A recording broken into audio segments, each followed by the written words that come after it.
Prune Dude here, and today I just noticed this thing with the microwave. It says it's 8:51 and now it's 8:52. I feel like it's still 5:12 or something, cause 5:12 p.m. It's 8:52 p.m. and I feel like it's 5:15 for some reason, which is very confusing.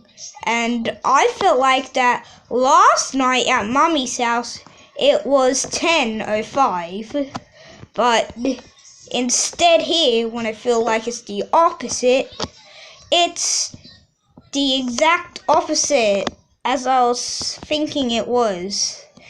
Time is too confusing. This needs to be fixed now. Please fix it now. I really don't like it confusing me. Please hear it.